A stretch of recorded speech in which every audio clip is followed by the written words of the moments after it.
suis pas né en France, je suis né au Liban, puis on a quitté le Liban du fait de la guerre là-bas. Et du coup, je me suis senti un peu déraciné. Et très longtemps, je me suis demandé en fait à quel monde j'appartiens. Il y a un côté affirmation de soi, de son identité. Il y a des regards, il y a des étonnements, des jugements, je pense. C'est clair que les modèles tatou, il y a plus de gens et de photographes qui veulent photographier des femmes. Alors, je trouve ça cool de voir des corps masculins aussi. Donc je me suis dit, même un boulot alimentaire, je vais pas le trouver, quoi. Peut-être que quand on le vit bien, peut-être quand on est bien dans ses baskets, en fait, finalement, ça passe.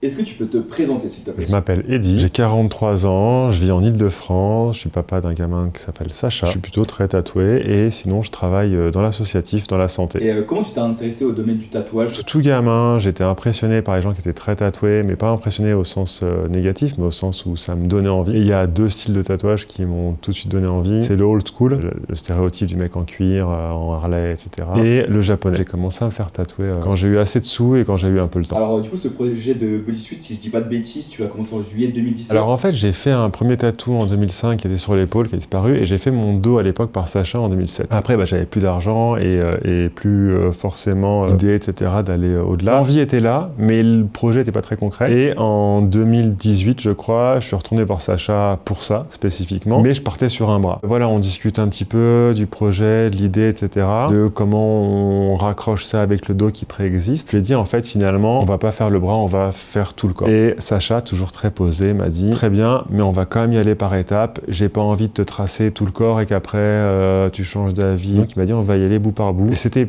cool de sa part parce que ça m'a évité finalement un stress de prévoir tous les dessins d'un seul coup, etc.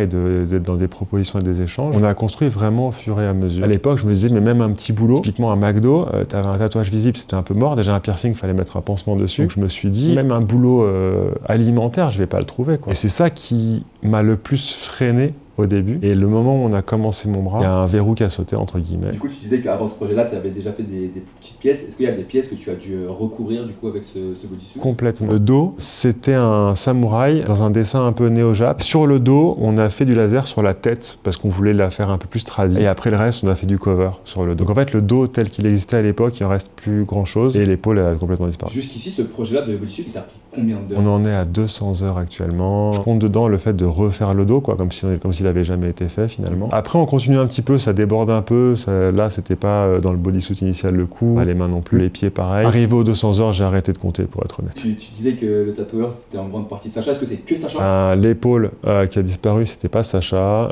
C'était un tatoueur qui bossait chez Tintin à l'époque. Et tout le reste, et depuis, c'est que Sacha. À l'heure où on enregistre cette interview, tu reviens d'un voyage au Japon. Comment ça s'est passé là-bas? C'est qu'ils sont très frileux. Écoute, ça s'est bien passé en fait. J'ai pas remarqué. Alors je suis pas à l'affût non plus parce qu'au bout d'un moment, tu finis par ne plus tenir compte des regards que tu peux avoir. Ils sont pas forcément toujours hyper expressifs, donc ils peuvent penser des choses et pas forcément le montrer. J'ai eu des regards un peu de travers dans la rue, dans le métro, etc. Mais j'ai envie de te dire, j'ai les mêmes à Paris, je parle même pas en province. J'ai pas eu un sentiment de changement ou de trucs un peu bizarres. Là où ça a été différent, par contre, c'est plutôt quand j'étais dans des coins plus isolés, dans certaines plus petites villes, ou dans des restos très locaux où il y a plutôt des habitués, etc. et où les étrangers sont un peu moins fréquents. Mais en fait, là, j'ai toujours été très très bien accueilli. Ça m'a bloqué en rien. Alors, j'ai pas fait d'onsen ou de sento. Je sais qu'il y en a certains on peut, certains on peut pas. C'est drôle, certains ils mettent même des horaires, etc. pour les personnes tatouées. Je pense qu'ils gardent cette culture de cacher les tatouages de leur côté. Après, des étrangers qui sont tatoués, je pense qu'ils s'en moquent un petit peu. Au quotidien, comment ça se passe d'être autant tatoué? Que ce soit ici ou ailleurs, c'est un peu toujours pareil.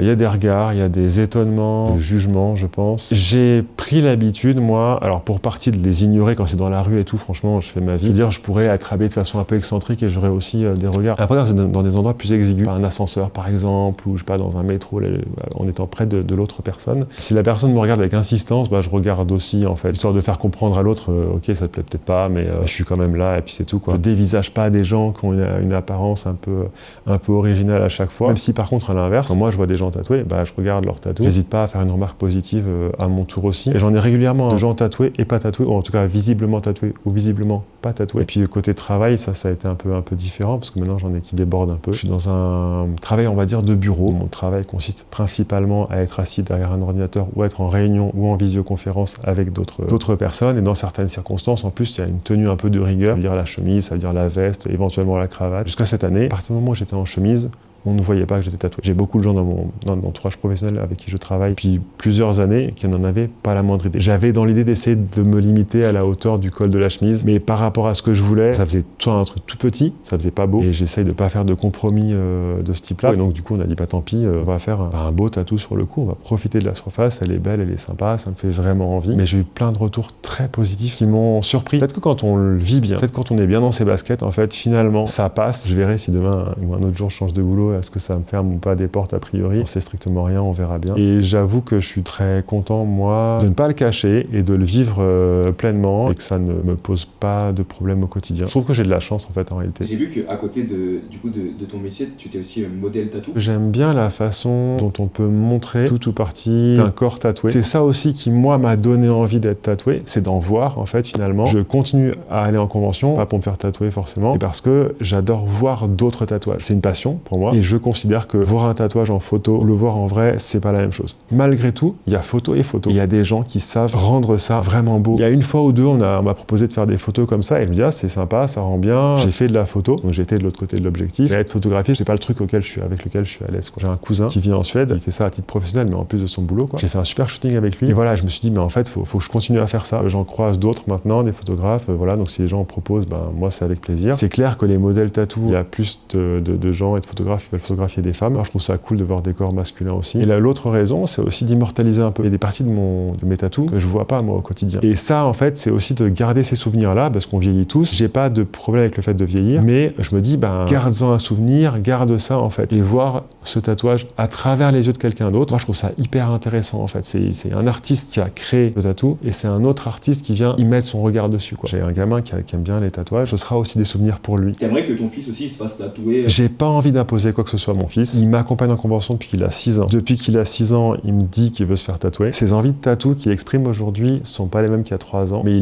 il adore ça. Il adore aller en convention, il adore voir plein de genres de tatous différents. Et il fera son adolescence, peut-être que du coup il dira bah non, tout ce que papa il a fait, je veux pas le faire. Je sais pas du tout en fait. Je suis pour qu'il fasse ce qu'il a envie, mais qu'il le fasse bien. S'il veut faire des tatous, je lui conseillerais de pas faire n'importe quoi, de pas commencer par des zones trop visibles, de bien réfléchir à ce qu'il veut faire. Moi, dans mon entourage proche et notamment familial, personne n'est tatoué en fait, à la base. Mon frère a fait quelques tatous après, et mes parents ont estimé que c'était ma faute, mais c'est pas du tout un truc qui est ancré dans notre famille, dans notre histoire, et je l'ai fait parce que moi c'était mon truc. Si dans son expression de lui-même il y a le tatouage, et ben tant mieux. S'il y a pas, ben très bien aussi. Tu me disais que tu étais tatoué par le même artiste, mais du coup en tant que passionné tatouage, j'imagine qu'il y a beaucoup d'autres artistes qui t'inspirent et dont tu aimes le travail. Alors moi je suis nul en nom, c'est plus des styles que j'arriverai à te citer. Tout ce qui est ornemental me fascine un peu. Il y a un mec qui est hyper connu qui est Dino, on en parlait tout à l'heure, qui fait des trucs vraiment fascinants. En plus il intègre des fois des bouts de tatou un peu japonisants et tout. Le tatoueur français, il y a Darumanu, et voilà, il fait des trucs super cool en japonais. Sinon il y a Belly Button. Si j'avais pas de tatou, je découvrais son taf, peut-être que j'aurais fait ça, quoi. Ouais, je me suis pas fait une liste de noms comme certains le font. J'étais pas dans ce truc-là, j'étais dans le truc de rencontrer une personne, et j'ai eu la chance de rencontrer Sacha, et après je me dis bah en fait c'est réglé, quoi. Le reste ce sera pour le plaisir des yeux, mais moi en termes de tatoueur c'est réglé. Est-ce que c'est plus une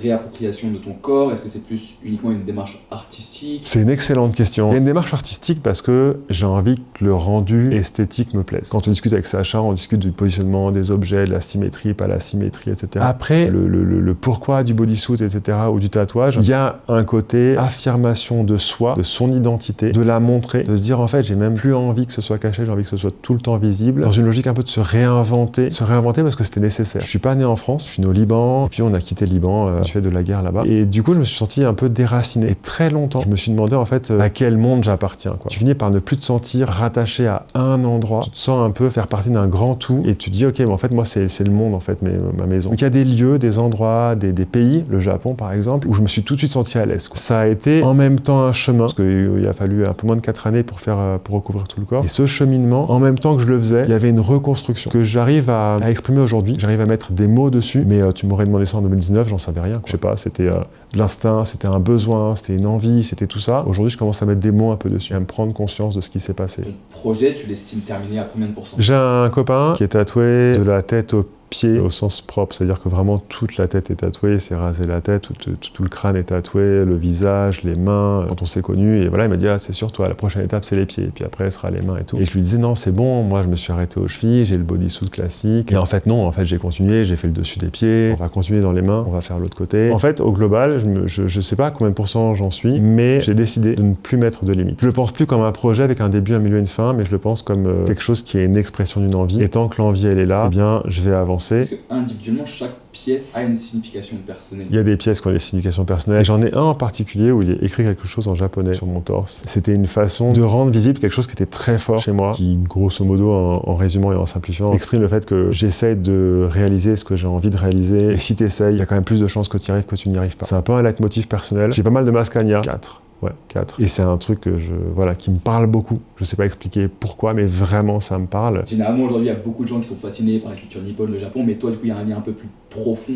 J'imagine. Il y a un côté extrémiste dans le travail, dans plein de choses que je trouve pas forcément bien. Je veux dire, le but c'est pas de s'épuiser au travail, ça me semble pas équilibré. Mais par contre, il faut vraiment attention à beaucoup de détails auxquels on fait plus attention dans notre culture. C'est bête, mais tu vas à l'aéroport, quand tu vas récupérer tes valises, ils les mettent toutes bien, et t'as quelqu'un, donc c'est le job de faire ça, quoi. On pourrait se dire, ça sert à rien. Mais en fait, quand tu reçois ta valise, qu'elle a été toute bien placée, etc., c'est con, mais ça fait plaisir. Ce petit plus en permanence, c'est ça qui m'a fasciné, je crois, instinctivement. Et après, sur le tatou, en fait, plus spécifiquement, cette forme de tatouage d'Irezumi est quand même très ancienne et très tôt ils ont réussi à arriver à un style qui peut coller au corps, qui peut vraiment englober le corps. J'essaie pas de copier et de me dire que je vais faire comme eux ou pareil qu'eux ou mieux qu'eux. On l'a fait à notre façon avec mon tatoueur et ça me va très très bien comme ça.